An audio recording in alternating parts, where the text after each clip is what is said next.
안녕하세요. 저는 35살이고 현재 20개월이 된 아들을 키우고 있는 가정주부입니다. 제가 이 사연을 적게 된 이유부터 말씀을 드리면 제 남편은 바람을 피웁니다. 그런데 남들처럼 밤을 지새우면서 만나는 것도 아니고 꼭두 새벽부터 나가서 만나고 있더라고요. 정말 그 모습을 보면서 황당하기도 하고 참 부지런하게도 바람을 피는구나 싶더라고요. 아마도 그래서 제가 이렇게 오랫동안 못 잡았던 것 같기도 합니다. 그리고 하필 제가 아침 잠이 많습니다.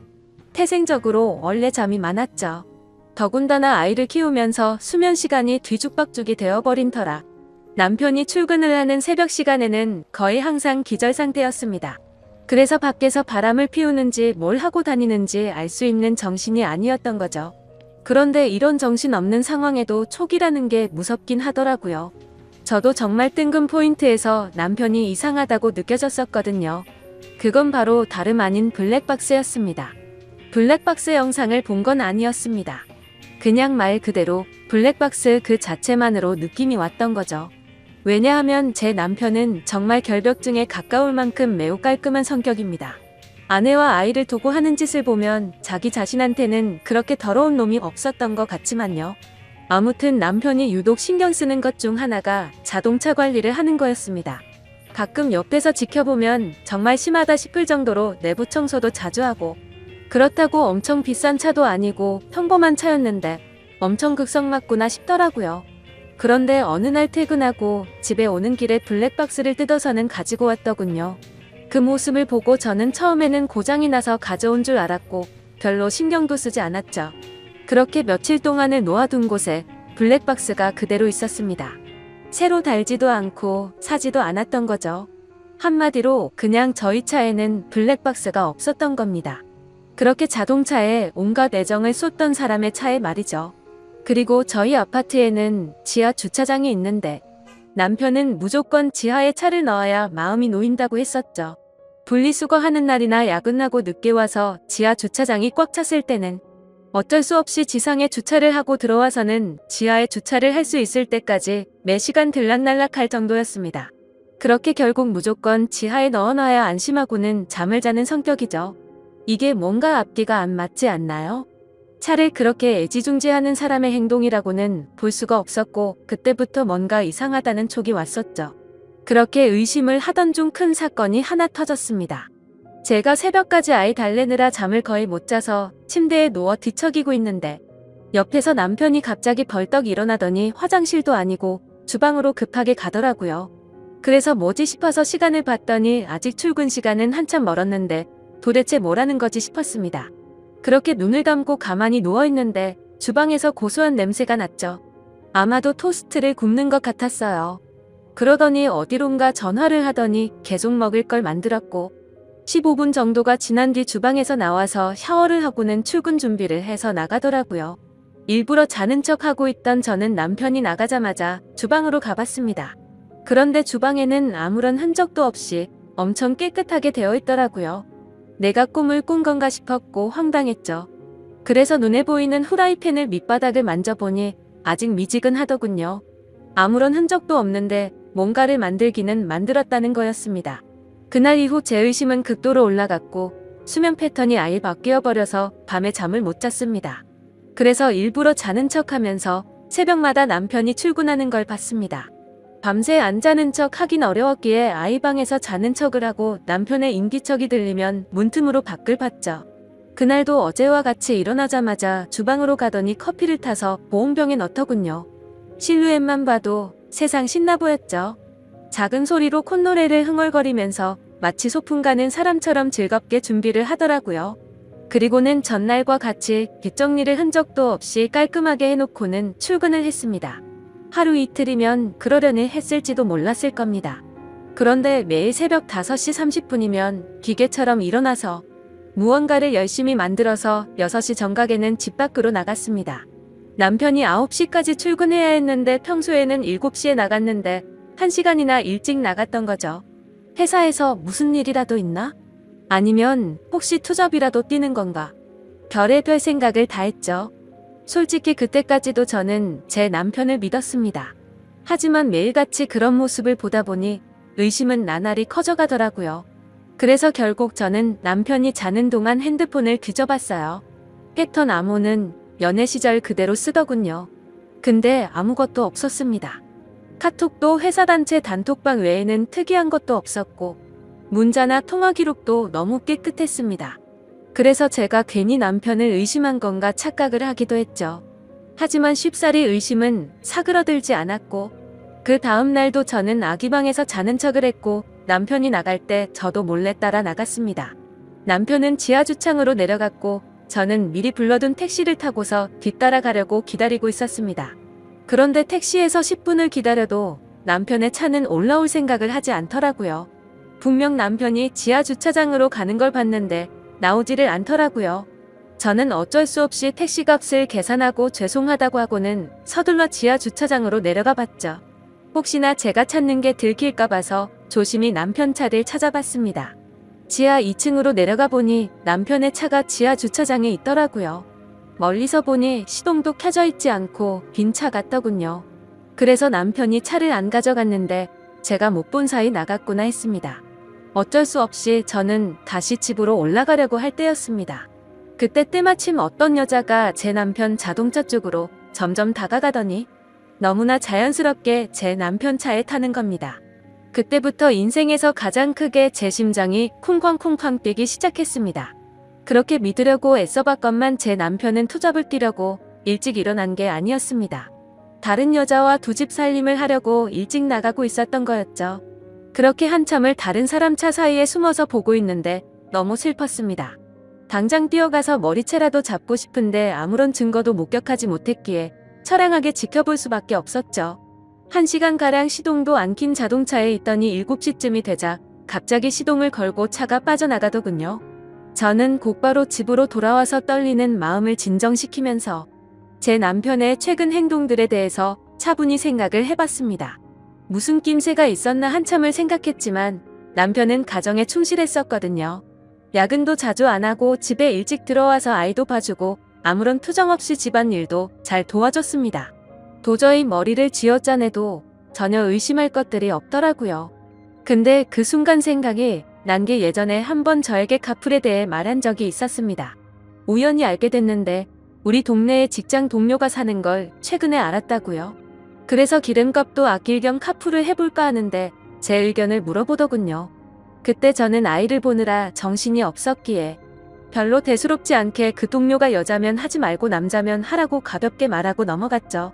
카풀이라는 게 매일같이 자동차를 함께 타고 출근하는 거라 이성끼리 눈 맞는 경우도 종종 있다고 들은 기억이 있었습니다. 그래서 남편에게 여자면 하지 말라고 분명히 말했는데 제 말을 무시하고 지금까지 그걸 하고 있었던 거였습니다. 카풀이라고 확신하니 그동안 남편의 이상한 행동들이 마치 퍼즐 조각처럼 다 맞아지더군요. 블랙박스를 설치하지 않는 이유도 그렇고 자동차에 병적으로 집착하는 이유도 알겠더라고요. 결국에는 흔적 없이 깔끔하게 바람을 피우려고 그랬던 거였습니다. 다음 날도 저희 남편은 새벽에 일어나서 무언가 도둑 고양이처럼 준비하더니 6시 정각에 나갔습니다. 그 꼴을 보고 있으니 너무 황당해서 어이가 없더군요. 저는 그래서 바로 남편을 따라서 지하 주차장으로 내려갔습니다. 이번에도 자동차에 타서는 시동도 걸지 않고 그 여자를 기다리고 있더군요. 10분 정도가 지나자 어제 봤던 그 여자가 다시 왔습니다. 같이 함께 차를 타고 한참 동안 차 안에 있다가 어제처럼 7시 정각에 출발을 하더라고요. 저 여자도 참 부지런하네요. 매일 그 시간에 와서 저짓거리를 하다니. 일찍 일어나는 새가 바람도 잘 피우는 것 같네요. 이번에는 두 눈 부릅뜨고 제대로 끝까지 지켜봤습니다. 멀리서 몰래 보다 보니까 자세히 보이지는 않았지만 두 개의 동그란 머리가 하나로 뭉쳐지는 건 정확하게 보였습니다. 그냥 이건 확실하다는 확신을 줬었죠. 둘이 차 안에서 그 짓거리를 하고 다닌 거였습니다. 그걸 보는 순간 저도 모르게 화가 나서 눈이 뒤집힐 뻔했고 저도 모르게 눈물이 났습니다. 남편의 불륜이라는 걸 직접 겪어보니 분노가 머리 끝까지 치밀어 오르더라고요. 그동안 남편이 제게 이상하게 대한다거나 갑자기 잘하려고 했던 상황들을 하나씩 차근차근 생각해보니 저 여자랑 차 안에서 바람을 피우느라 찔려서 그랬구나 싶은 생각에 정말 돌아버리겠더군요.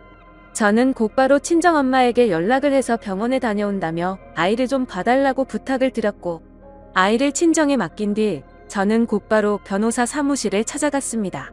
변호사분과 이야기를 한참 동안 해봤지만 결론은 그거였습니다. 깔끔하게 하는 게 제 심신에 좋을 거라며 위자료 2천만 원의 양육비 받고 이혼을 하는 걸 추천하더라고요.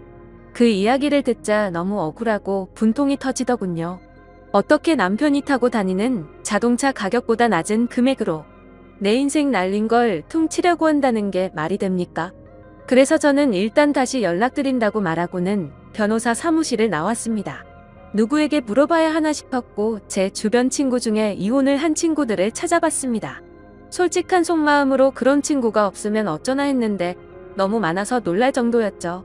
가까이 사는 친구들 3명에게 연락을 해서 만났는데 전부 다 자신들이 겪은 이야기를 하면서 울고 앉아 있었습니다. 그런데 이야기를 들어보면 대충 돈은 다 비슷하게 받았더라고요. 사실 재벌 집에 시집가지 않고서야 거기서 거기겠지 싶더군요. 저는 32살에 아이를 낳았고 제 아이가 몸이 많이 약해서 새벽에 응급실만 3번 다녀오고 나서 도저히 일과 육아를 병행할 수 없겠구나 싶었고 그냥 깔끔하게 8년 다니던 그 좋은 직장을 그만뒀습니다. 그런데 이런 건 어떻게 보상해 줍니까? 고작 2천만 원이라니 너무 허탈했습니다. 아무튼 그건 나중에 해결할 문제라는 생각에 저는 친구들과 헤어지고서 그 두 인간에게 복수를 하기 위해서 곧바로 페인트를 사러 갔습니다. 가자마자 페인트 사장님에게 가장 안 지워지고 오래가는 걸로 달라고 말씀을 드렸고 빨간색 페인트 4통과 두툼한 붓도 몇 개를 사서 배달을 부탁드리고 집으로 들어갔죠. 그날 저녁도 다른 날과 다르지 않게 남편은 퇴근하고 일찍 집에 들어와서 집안일을 도와주더군요. 그 꼴을 보고 있으니 나중에 제가 없어도 참 잘 살겠구나 싶었습니다. 그리고 기가 막히게도 대뜸 주말에 출장이 잡혀서 갔다 온다고 하는데 속이 뻔히 보이더군요. 역겨운 마음에 욕이 튀어나올 뻔했지만 증거도 만들어야 했고 복수를 제대로 해야 한다는 생각에 겨우 참았습니다. 잠이 들 준비를 마친 뒤 남편은 인터넷으로 볼만한 영화를 찾고 있길래 무슨 영화냐고 같이 보자고 제가 은근슬쩍 찔러봤습니다. 그러자 남편은 나중에 회사에서 쉴 때 본다고 말하더군요. 그러더니 저를 위하는 척하면서 일찍 자라고 하더라고요. 웃음밖에 안 나왔습니다. 블랙박스 떼놓고 그 자리에 영화 틀어놓고 둘이서 보려는 게 눈에 뻔히 그려졌습니다. 그래서 이를 갈면서 아무렇지도 않은 척 저는 남편에게 말했죠. 자기도 일찍 일어나려면 피곤할 텐데 대충 고르고 쉬어라고 말하고는 저는 아이방으로 갔습니다. 어차피 오늘 아무리 재밌는 영화를 고르면 뭐하냐 싶었죠. 내일 내가 가서 깽판 치면 영화는 10분도 보지 못할 텐데 한심스럽더군요. 그렇게 그날 밤이 지나고 새벽이 되었습니다. 아니나 다를까 부지런하신 남편놈은 똑같이 새벽에 일어나더니 열심히 준비를 해서 나갔고요. 저도 곧바로 엄마에게 빌린 차에 실어뒀던 고무장갑을 양손에 끼고 페인트와 붓을 빼들고 따라갔습니다. 지하 주차장에 도착하니 항상 주차하는 곳에 남편의 차가 보였습니다. 심장이 터질 듯이 떨리고 무서운 마음도 들었지만 최대한 차분히 기다렸습니다. 그러자 상간녀가 또각또각 구두 소리를 내면서 기분 좋은지 생글생글 웃으면서 차로 다가가더군요. 그렇게 그 여자가 남편 차에 타는 것까지 확인을 했습니다. 그리고 저도 페인트 뚜껑을 열어서 들었고 다른 한 손에는 휴대폰을 들고서 남편 차로 조용히 다가갔죠. 심장이 터질 것 같았고 무서웠지만 그 마음은 곧바로 분노로 바뀌었습니다. 가까이 다가가서 보니까 둘은 아주 한 몸이 되기 직전이더군요. 저는 곧바로 휴대폰으로 동영상 녹화를 하고서 주머니에서 붓을 빼들었습니다. 남편 차가 실버 색상인데 빨간 페인트를 찍어서 남편 차에다가 그대로 글자를 적기 시작했습니다. 진짜 그 순간 엄청나게 통쾌했고 페인트가 기가 막히더군요. 저는 그곳에다가 불륜남과 상간녀가 타고 있어요 라고 적었습니다. 빨강색 글씨에 큼직하게 써서 멀리서도 곧바로 보이겠더라고요. 자동차 앞 유리에도 글자를 적기 시작했어요. 조수석 부분에는 상간녀라고 적었고요. 운전석에는 불륜남이라고 또박또박 적어놨습니다. 차 안에 두 사람은 멍하니 깜짝 놀라서 멍하니 저만 바라보고 있더라고요. 너무 역겨운 마음에 저는 그 두 사람을 쳐다보지도 않았습니다. 그렇게 바로 자동차 뒤로 가서 우리 지금 바람펴요 라고 적어줬고요. 트렁크에다가는 바람피는 유부남이라고 적었습니다. 그렇게 실컷 페인트 칠을 마치고 나서 조수석으로 다가가서 유리창을 톡톡 두드렸습니다. 당장 열어라, 망치 갖고 와서 깨부셔버리기 전에라고 말하자 운전석에 있던 남편이 내리더군요. 남편은 차에서 내려서는 가까이 오지도 못하면서 오해라고 난리가 났고요. 저는 붓을 들고 너한테도 온통 페인트질 해줄 테니 가까이 오라며 네가 인간이냐고 소리를 질렀습니다. 그렇게 난리가 났는데도 그 상간녀는 끝까지 차에서 내리지 않더라고요. 저는 너무 열이 받아서 붓으로 유리를 툭툭 치면서 당장 나오라고 소리를 질렀습니다. 결국 소리를 질러대다 보니 아파트 주민 신고로 저희 세 사람은 경찰서로 갔습니다. 그제서야 그 역겨운 상간녀 얼굴을 가까이서 마주하게 되었던 거죠. 조금 뒤에는 상간녀의 남편 같은 사람이 경찰서로 뛰어들어왔고요. 저는 다른 계획이 있었기에 아무 말도 하지 않고 가만히 냅두고 있었습니다. 제 남편과 이 여자가 저를 어떻게 신고하겠어요? 저는 바쁘니까 알아서 하세요 라고 말하고는 경찰서에서 나와버렸습니다. 그리고 몰래 숨어서 지켜보고 있으니 제 남편과 그 상간녀는 같이 출근을 했고 저는 그 상간녀의 남편을 뒤따라갔습니다. 따라가 보니 저희 바로 옆 동에 살고 있더라고요. 엘리베이터 올라가는 층수까지 확인을 마친 뒤에 저는 곧장 친정집으로 갔습니다. 그날은 휴대폰을 꺼버리고 거기서 아유와 있었죠. 그리고 다음날 새벽 저는 다시 저희 동네로 갔습니다. 저희 집이 아닌 그 상간녀가 살고 있는 아파트동에 어제 봤었던 그 층으로 올라갔습니다. 그리고 거기서 조용히 기다렸습니다. 그렇게 6시가 조금 지나자 신발을 신는 소리가 들렸고 한쪽 현관문이 열리더라고요. 오늘은 늦게 나오겠지 싶은 생각도 해봤지만 이것들이 아직도 정신을 못 차렸나 봅니다. 나오는 사람은 어제 봤었던 상간녀가 맞았고요. 그 상간녀는 문 앞에 서 있는 저를 보고 소리를 지르면서 그 자리에서 주저앉아 버렸습니다. 저는 그 여자를 보지도 않고 묵묵히 제 할 일을 시작했습니다. 가져온 페인트 통붓을 듬뿍 발라서는 그 상간녀 집 현관문에 적기 시작했습니다. 이 집에 상간녀가 살고 있어요. 일찍 일어난 상간녀가 유부남을 꼬신다라고 적었습니다. 그 상간녀는 소리를 지르기 시작했고 저는 아무렇지 않게 아주 태연하게 계속 글자를 적어나갔습니다. 카풀 뜯어먹는 소리 하네 차에서 이상한 짓이라고 적고 있는데 갑자기 그 집에서 그 여자의 남편이 뛰쳐나오더라고요. 저를 보자마자 또 이 아줌마냐고 도대체 왜 그러냐고 하더군요.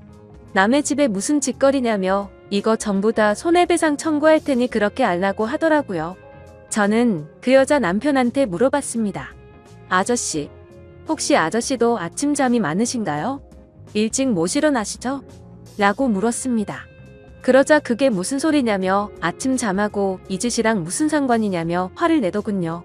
저는 제 핸드폰을 꺼내서 어제 녹화한 영상을 보여주면서 말했습니다. 아저씨 와이프랑 내 남편 놈이랑 꼭두 새벽마다 만나서 그렇게 부지런하게 자동차에 둘이 달라붙어서 카풀인지 뭔지 바람을 폈어요. 아저씨도 정신 차리세요. 라고 했죠. 그때 때마침 제 남편에게서 전화가 오더라고요. 전화를 받자마자 지금 어디냐고 버럭 소리를 지르더라고요. 안 그래도 열받는데 저를 또 건들더군요. 그래서 제가 한마디 했습니다. 야, 다음에는 네 차례야. 너는 회사에서 딱 기다리고 있어라. 내가 페인트통 들고 지금 바로 갈 거니까. 그 시각이 아침 7시였는데 그 여자 집 앞에서 소리를 지르고 있었습니다. 또다시 주민신고가 들어갔는지 곧바로 아파트 경비 직원분들이 올라왔고 저는 강제적으로 그 사람들에게 떠밀려서 엘리베이터에 올라탔습니다. 1층으로 내려가니 제 남편이 이쪽으로 뛰어오고 있더군요. 이젠 더 이상 그 자동차 안에서는 못 기다리나 봐? 라고 했더니 남편이 그러더라고요. 적당히 좀 해라며 동네 창피하게 아침마다 뭐 하는 거냐고요. 그 말을 듣는 순간 피해자 코스프레를 하길래 너무 역겨워서 구역질이 날 것 같았고 정말 너무 화가 났습니다. 그래서 저는 곧바로 소리를 지르면서 말했습니다. 그럼 내가 아침마다 동네에서 한 짓은 뭐냐고 물었고 주차장에서 그 짓거리 한 건 당당하냐고 소리 질렀습니다. 그러자 남편이 제 행동이 질린다면서 제가 원하는 대로 이혼해준다며 되려 큰 소리를 치더라고요. 아무리 간통죄가 없어졌다고 해도 저렇게 당당하게 이혼을 해준다라는 소리가 나오는 게 어이가 없었습니다. 저는 더 이상 분노를 참을 수가 없었고 들고 있던 페인트붓으로 남편의 뺨을 쳐버리고 돌아서서 갔습니다. 그때부터 저는 이제 정말 무서운 게 없다는 걸 깨달았죠.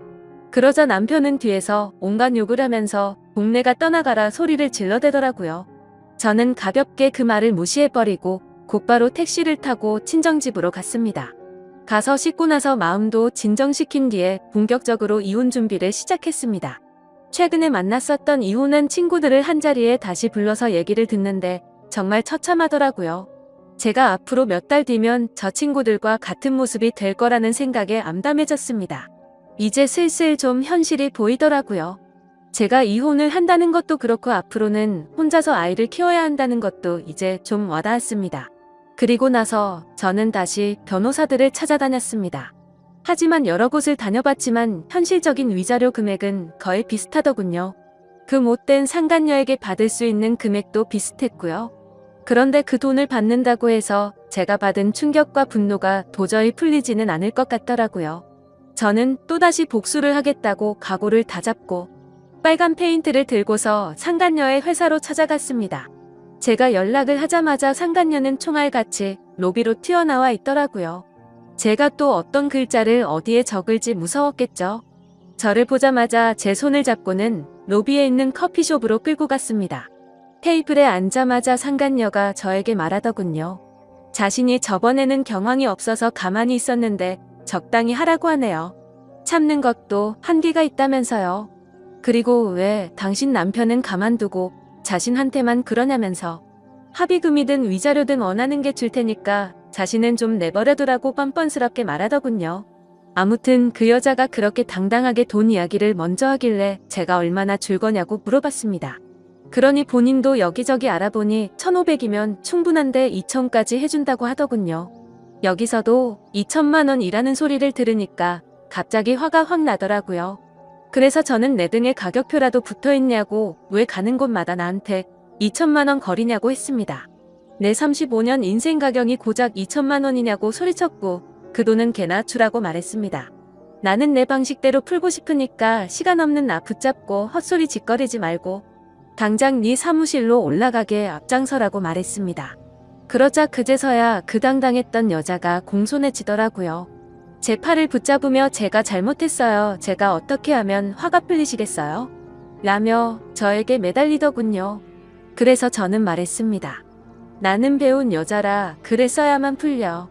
네 사무실에 상간녀라고 도배를 해야 풀리겠으니까 당장 앞서라고요. 그러자 상간녀는 갑자기 제 페인트통을 잡고 펑펑 울면서 제발 살려달라며 자신이 잘 못했다고 하더군요. 그렇게 로비 한복판에서 그런 일이 벌어지다 보니 지나가는 사람들이 슬슬 저희 쪽으로 몰리더니 웅성거리기 시작했습니다. 그때 또다시 제 남편에게서 전화가 왔습니다. 제가 저번에 회사 간다고 질러놔서 그런지 불안했는 것 같더라고요. 전화를 받아서 말했습니다. 나 지금 너희 회사 로비 왔는데 네 상간녀 사무실 들렸다가 네가 있는 곳 가주겠다고 말했죠. 통화를 듣고 있던 상간녀는 이제 아주 제 페인트통을 끌어안고 펑펑 울면서 잘못했다고 살려달라고 하더군요. 주변을 둘러보니 회사 경비분들도 이제 슬슬 저에게 다가오고 있었습니다. 요즘 참 태어나서 처음으로 경비하시는 분들이 저를 무지 좋아하는 것 같더군요. 상황을 보니까 어차피 상간녀 사무실로 들어가긴 힘들어 보였습니다. 그래서 로비에서 끝장을 봐야겠다라는 생각이 들어서 사람들 다 들으라는 듯 큰 소리로 말했습니다. 바람은 네가 내 남편이랑 폈는데 내가 왜 용서를 해야 하냐며 내 20개월 된 아들 인생은 앞으로 어쩔 거냐고 소리쳤습니다. 내 아들은 앞으로 지 아빠도 편하게 못 보는데 그건 어떻게 할 거고 한 가정을 처참하게 부숴놓고 말로만 미안하다고 하면 끝이냐고 미안하면 당장 꿇어서 제대로 사과하라고 했죠. 그러자 사람들이 너무 많이 모여서 그 여자도 눈치가 보이는지 망설이고 있더군요. 그래서 저는 그 여자에게 다가가서 끌어안고 있는 페인트통 뚜껑을 확 열어버렸습니다. 그럼 그냥 여기에다가 글씨 써준다고 말하자. 곧장 바로 무릎을 꿇으며 펑펑 울며 잘못했다고 싹싹 빌었습니다. 사람들은 그 모습을 보며 웅성거렸고 사진도 찍기 시작하더라고요. 그때 때마침 제 남편도 뛰어와서는 회사까지 찾아와서 이러는 건 다 불법이라고 말하더군요. 그래서 저도 곧바로 말했습니다. 이게 불법이면 니네 둘이서 바람핀 건 간통죄 없어져서 불법 아닌 것 같냐고. 내가 벌금 다 낼 테니까 내가 불법을 저지르던 말던 넌 네 앞날이나 신경 쓰라고 했죠. 그리고 지금 당장 네 사무실 올라갈 거니까 나한테 이래라 저래라 하지 말라고 했습니다. 그러자 남편 놈도 곧바로 제게 미안하다면서 제발 화풀나고 굽신거리기 시작하더군요. 제 손을 잡고 계속 나가자고 하더라고요. 저는 나를 데려가고 싶으면 당장 네 차 갖고 오라고 말했습니다. 어차피 여기서 우리 집까지 30분이면 갈 수 있는 거리던데 지금 당장 가져오라고 했죠. 남편은 지금 그 차에 페인트 칠해놔서 못 가져온다며 대낮에 그걸 어떻게 타고 오냐고 말하더군요. 그래서 저는 새벽에 거기서 그 짓거리 하는 건 괜찮냐고 되물었고 난 2번 말하지 않는다며 지금 당장 차 가지러 안 가면 나는 여기 로비에다가 네가 저 상간녀랑 한 짓 다 적을까 당장 선택하라고 말했습니다. 그러자 도저히 답이 없는 걸 알았는지 남편이 차를 가지고 오겠다며 조금만 기다리라며 허겁지겁 뛰어나가더군요.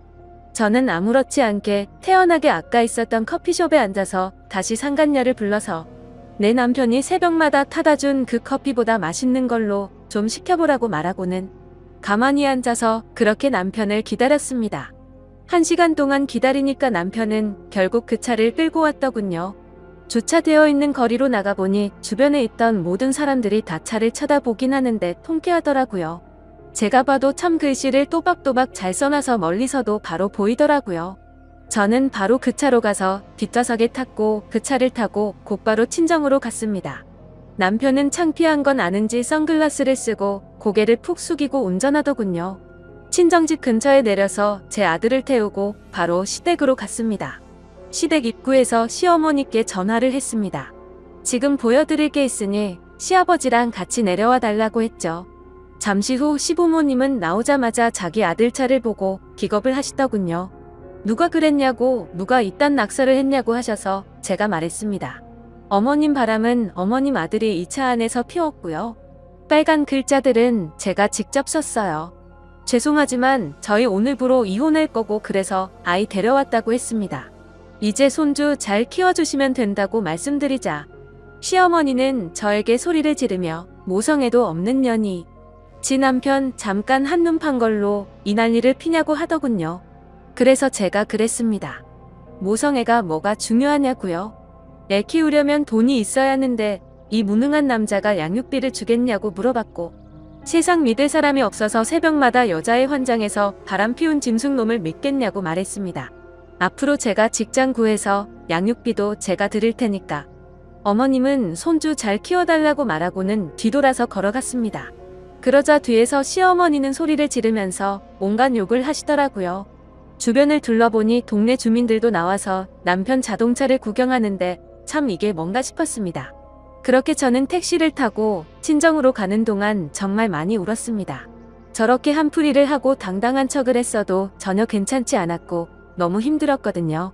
제 아이 걱정도 많이 됐지만 저는 어쩔 수 없이 참아야 했습니다. 아이를 위해서라도 제가 돈을 벌어야 했고 그 누구도 믿을 수가 없었기 때문이었죠. 그렇게 저희는 결국 법적으로 이제 남남이 되었고 이혼 서류에 도장을 찍었습니다. 그리고 가장 걱정했던 아이 문제는 잘 해결되었어요. 시댁에서 3일 만에 전화가 오더라고요. 아이 데려가라면서 도저히 안 되겠다고 힘들다고 하시더군요. 남편도 저에게 아이 데려가라고 했고 친권과 양육권 포기각서 받고 다시 데려왔습니다. 그래서 제 아이는 친정에서 엄마가 잘 돌봐주시고 계시고 전 남편에게 받은 양육비에 제 월급까지 엄마에게 드리고 있습니다. 걱정되었던 재산 분할도 잘 받았고 상간녀에게 위자료도 다 받았습니다. 제 돈 들어간 거 다시 받는 거라 뭐 기분 좋고 그럴 건 없었지만요. 그리고 지금 상간녀도 이혼 소송 중이라던데 제가 페인트통으로 난리를 피워서 그런지 제 위자료는 바로 입금했더라고요. 그리고 며칠이 지나서 갑자기 그 상간녀는 저에게 명예훼손을 걸었더군요. 아마 다니던 회사를 계속 다니는 건 어려웠겠죠. 월급비 많이 내봐야 200이라던데 그 돈 한풀이 값이라 생각하려고요. 사실 페인트로 한풀이를 했어도 아직도 화가 많이 남아있고 공허한 마음이 채워지진 않는 것 같습니다. 아무튼 앞으로 제 아들만을 위해서 열심히 일하고 잘 살아보려고 합니다. 부디 다른 분들은 저처럼 이런 마음 아픈 일이 생기지 않으셨으면 좋겠습니다. 감사합니다.